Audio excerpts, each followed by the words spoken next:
విలేకరుల పైన దాడిని తీవ్రంగా ఖండిస్తూ ఉన్నాం మహిళా సంఘం తరపున. ఈ రోజున ఎవరు బయటకు వెళ్ళాలనుకున్న ఒక అధికార పార్టీ నాయకుడు కానీ, ఒక రూలింగ్ పార్టీ ప్రతిపక్ష పార్టీ నాయకుడు కానీ, ఒక అధికారుడు కానీ, ఒక ఉద్యోగస్తుడు కానీ ఎవరు బయటకు వెళ్ళాలనుకున్నా విలేకరు అవసరం. ఒక నాయకుడు బయటకు వెళ్ళాలంటే ఫస్ట్ ప్రెస్ వాళ్ళకు ఫోన్ చేయండి అంటారు. ఎందుకు? మీ పబ్లిసిటీ కొరకు.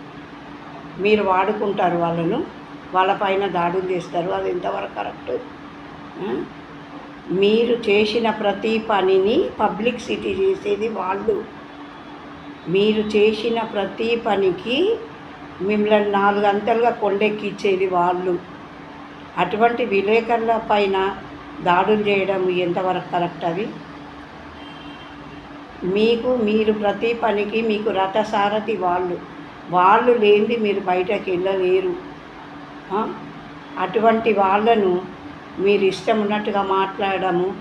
ఎవరన్నా కానీ, ప్రతిపక్షం వాళ్ళు కానీ, అధికార పార్టీ వాళ్ళు కానీ, ఎవరైనా కానీ వాళ్ళను చేతులెత్తి దండం పెట్టాలి వాళ్ళకు. కానీ వాళ్ళని ఎదిరించడం ఎంతవరకు కరెక్టు?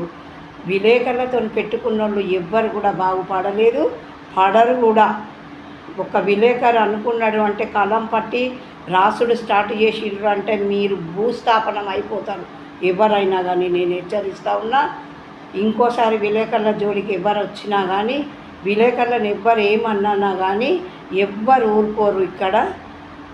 అట్లాంటి రథసారథి వాళ్ళనే అంటే ఎట్లా ఉంటారు? తల్లి పాలు తాగి రొమ్ము తన్నే రకాలు అంటారు వాళ్ళను. ఆ విధంగా చేస్తే ఎవరికి కూడా సహించమని నేను హెచ్చరిస్తూ ఉన్నా.